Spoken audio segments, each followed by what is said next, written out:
Aujourd'hui, nous avons convoqué une assemblée générale pour battre le rappel des troupes. Parce que nous avons arrêté de nous rencontrer il y a cela plus d'un an. Parce qu'en fait, pour cause de la Covid-19, nous avions observé une trêve. Suite à la recommandation du président de la République, qui avait des mobiles de sécurisation de la population. Alors nous avons vraiment répondu à cet appel du président de la République en suspendant toutes nos activités politiques et en nous lançant dans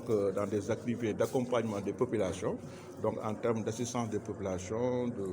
dotation de gel, de masques et autres là, et d'assistance des populations aussi en denrées alimentaires quand il le faut. Aujourd'hui, avec la levée de l'état d'urgence sanitaire,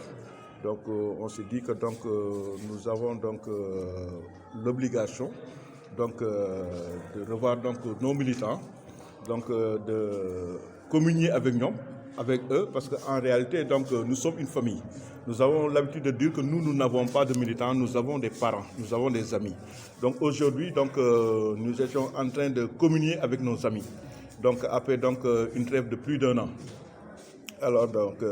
pour lancer les bases de nouveaux départs sur le plan politique, parce que comme tu le sais très bien, nous sommes à l'affût de la commune de Bambilor. C'est une convoitise qui est là, non seulement mais pas strictement des raisons de commodité, des raisons de prévente. Non, nous avons aujourd'hui pris la décision de convoiter cette mairie parce que nous jugeons tout simplement qu'elle est extrêmement mal gérée. Mal gérée sur tous les plans. Aujourd'hui, on va mettre un holà à cette mauvaise gestion-là, gabégique. Malheureusement, ce qu'on en constate, on dit bien malheureusement parce qu'aujourd'hui, les maires, ils ont fini leur mandat il y a plus d'un an. Et aujourd'hui, ils vont bénéficier encore d'une prolongation. Mais quand même, je crois que ça, c'était pour des raisons d'organisation que le président de la République en a décidé ainsi. Nous, on respecte cette décision du président de la République, mais tout en travaillant, parce qu'en réalité, nous avons le même parti que le maire, mais ce qu'on a constaté, c'est que le maire, il est en train de porter préjudice à notre parti. Parce que tout pour la simple raison qu'aujourd'hui, après 5 ans ou bien 6 ans de gestion, avec un budget annuel de plus d'1 milliard, on ne peut pas mettre le doigt sur une réalisation concrète que le maire a réalisée. Aujourd'hui, je prends l'exemple d'un jardin supposé public qu'il avait construit à Bambilor et qu'il avait déclaré avoir construit ce jardin-là à un prix exorbitant de 13 millions de francs. Les gens ont crié, avant même l'inauguration, il a procédé au massacre de ce jardin. Ça, je ne comprends pas, c'est quelle façon de gérer. Aujourd'hui, on nous construit un marché qui ressemble à une pyramide. On nous parle maintenant de marché moderne. Marché moderne, tout simplement, le qualificatif moderne est ajouté pour tout simplement justifier le montant exorbitant qu'ils ont déclaré avoir vraiment consenti pour la construction de ce marché-là. Alors, nous ne parlons même pas du gaspillage et de la gabegie par rapport à la gestion du foncier. Aujourd'hui, tout le monde sait que aujourd'hui la plus grande direction d'action de la DESCOS, c'est la commune de Bambilor. Il ne se passe pas une semaine où la DESCOS ne fasse pas une descente au niveau de la commune de Bambilor pour marquer des arrêts DESCOS et pour procéder à des destructions ou bien à des destructions de bornes ou bien de construction. Et tout cela au préjudice des populations. Aujourd'hui, ils sont en train de mettre en péril même notre jeunesse. Parce qu'aujourd'hui, ils ont fait miroiter à cette jeunesse-là une opulence rapide et non justifiée et qui se fait sur la base de vente de terrain. Alors nous sommes là pour mettre un terme à tout cela, pour aider ces jeunes-là à vraiment se ressaisir, pour aider ces jeunes-là à savoir qu'aujourd'hui, le gage le plus important en termes d'avenir, c'est la bonne formation. En fait, comment vous comptez mener ce combat? Ce combat, je crois que nous sommes en train même, et M. Mané, votre collègue, je pense, en sait beaucoup de choses. Ce combat, ce n'est pas un combat qu'on va commencer aujourd'hui. C'est un combat qu'on a toujours mené. Parce que je pense qu'on a organisé pas mal de points de presse pour tirer sur la sonnette d'alarme, pour dire que ce qui se passe à Bambilor est extrêmement grave. Ensuite, nous sommes même allés plus loin parce qu'on est même descendu sur des lotissements. On est descendu sur des sites qui ont été lotissés de façon clandestine pour procéder à l'arrêt de cette procédure-là, n'est-ce pas? Donc ce n'est pas aujourd'hui que nous avons débuté vraiment ce combat contre cette procédure-là. Nous avons tous, tout le temps, nous avons vraiment jugé que ce n'était pas opportun, en tout cas, de gaspiller ce peu de foncier qui nous reste là. Parce qu'en fait, ce foncier-là, ce qu'il faut comprendre, c'est que nous l'avons hérité de nos ancêtres. Et nous devons en assurer la garde pour les générations à venir. N'est-ce pas? Donc aujourd'hui, si nos ancêtres avaient gaspillé ce foncier-là, aujourd'hui, on n'en serait pas là. On n'aurait pas de foncier à gaspiller. Donc,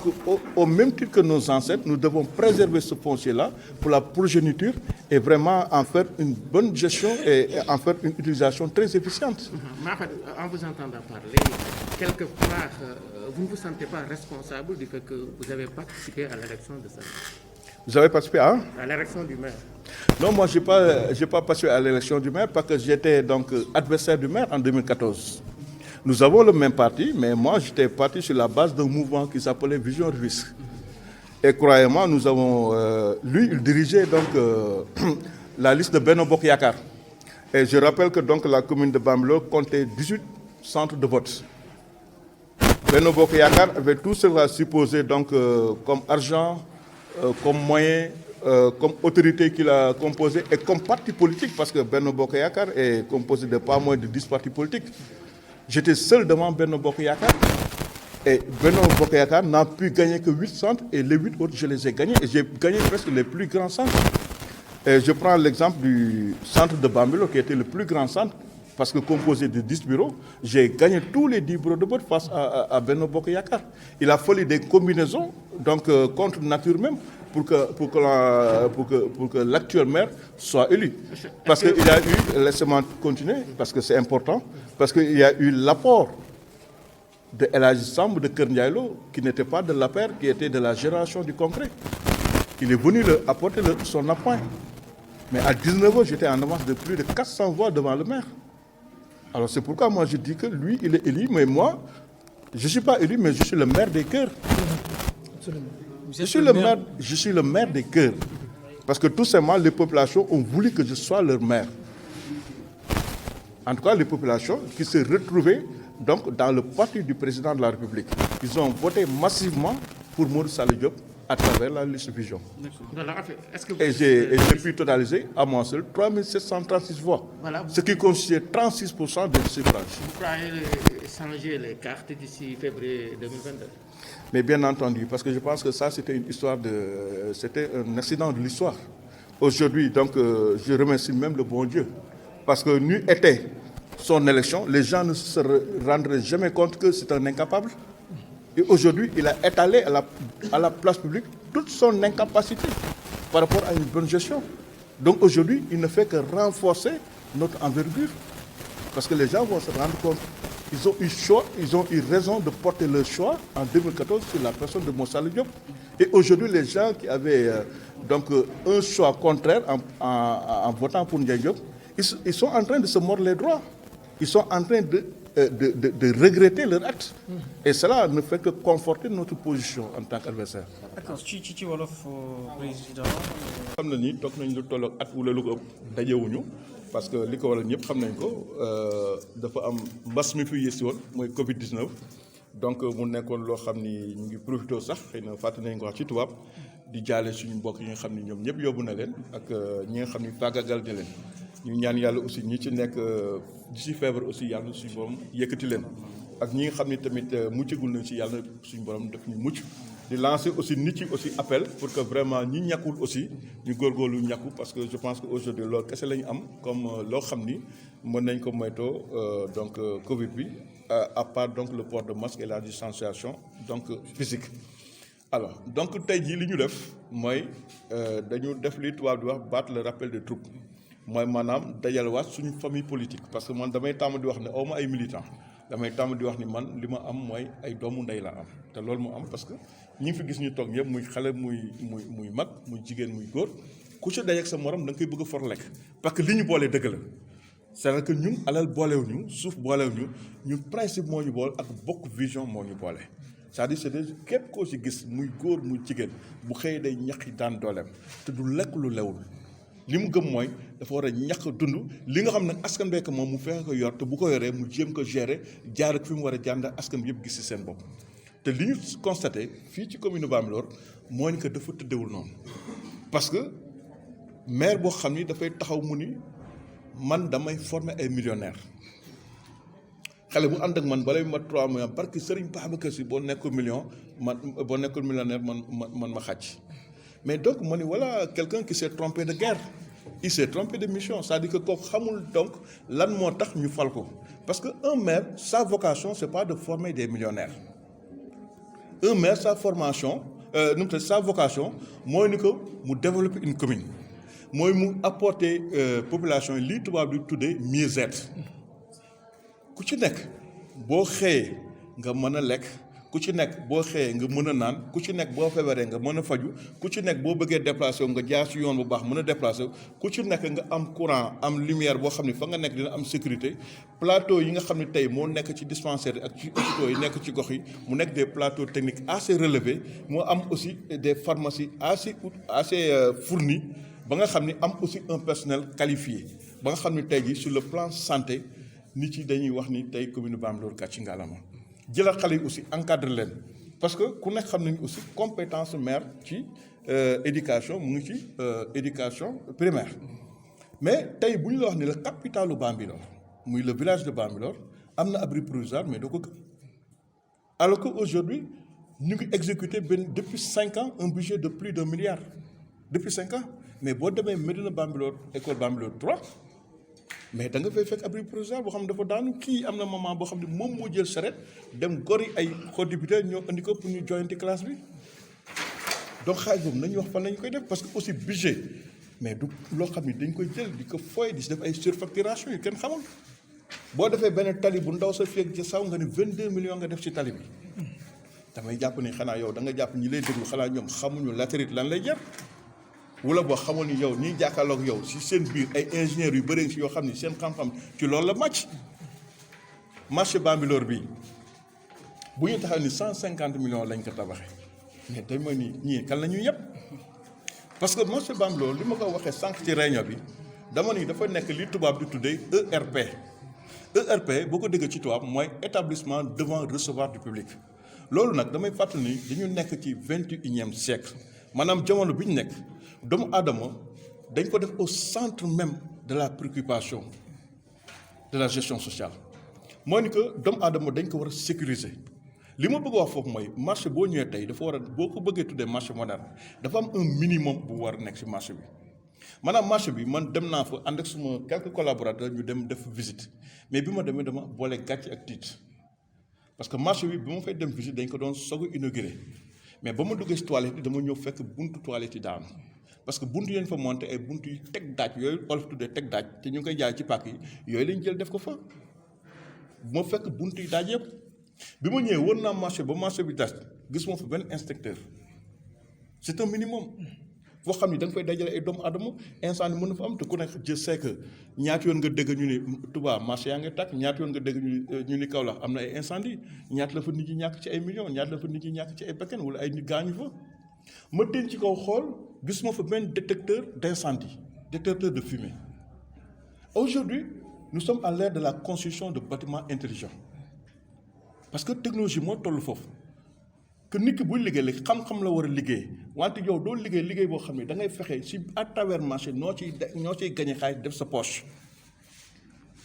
na ngay amee benn entente yow entrepreneur bi fexe ba mu defal loo xam ne nii mën nañ si xaw a teg seen bët pour que yéen yaa ngeen mën a am du loolu c'est-à-dire que li ñu war a def léegi mooy liggéey boo xam ne dañ ko wékk ci xam-xam sécuriser ña fay dem wax naa ni tey comme ñun amuñu camp sapeur pompier bi fi gën a jege c'est à 14 kilomètres muy Tëngéej tey maari day taal yàlla na yàlla xaj bu marché Bambilor bii tey doon tàkk sapeur yi ñu war a jóge Tëngéej bu ñu ñëw benn citerne la ñu indi bu ñëwee bu ñu ci xëppee citerne bu fayul dañ nar a demaat ba Tëngéej pour rootiwaat kon maire bi muy tabax waroon na xalaat foofu ni SDE jaar na fa mu def fa li tubaab tuddee bouche d'incendie bouche d'incendie mooy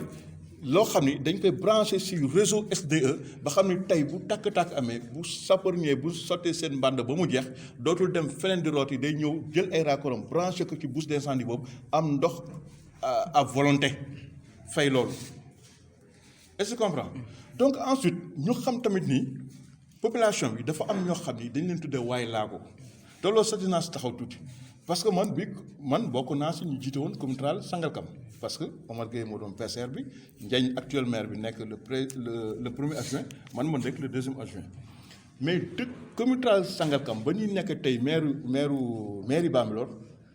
maa ngi soog a gis handicapé yi def vidéo di def point de presse di attaquer gestion mais loolu c'est un signe ça montre que le maire a échoué parce que ku yërëmul handicapé yi mais doo yërëm nit ñi xam ne c'est les valides d'ailleurs marché bi mu koy tabax moom soraalu sa handicapé yi parce que handicapé tey bu góorgóorloo yor kiyam et puis man je damay réccu sax li tax mooy wax handicapé parce que ñooñu par respect on les appelle même des personnes à mobilité à mobilité spéciale n'est-ce pas pour ne pas dire mobilité réduite donc des personnes à mobilité spéciale parce que ku nekk ak na ngay déplacé woo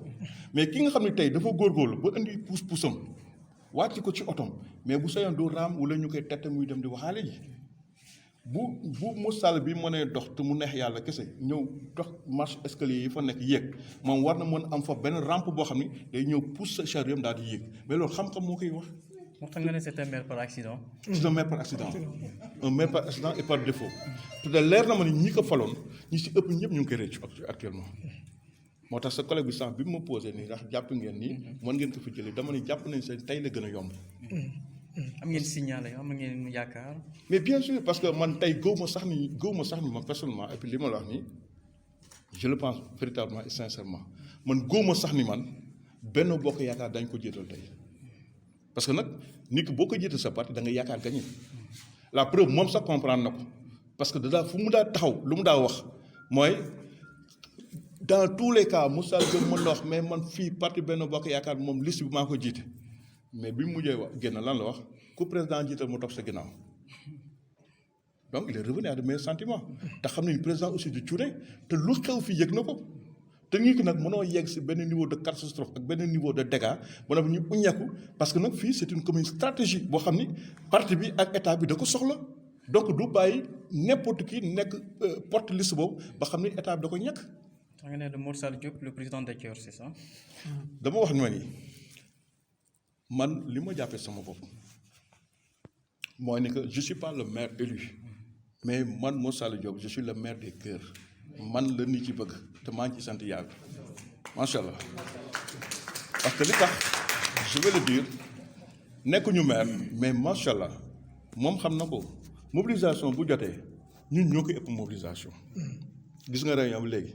joxew ñu xaalis joxew ñu diggew ñu suuf diggew ñu len te am na ñoo xam tey la ñuy réunion bi. mais satisfaction mobilisation bi dafa mel ni. mais gis nga ko sa bopp ñu bëri tey xajuñu fi macha allah nit ñi dañoo wax sax nañ ko def ci mbedd mi caabi te ñu si bëri tey ji lañ ko yëg ak période bi ni mu demee période Covid et tout ça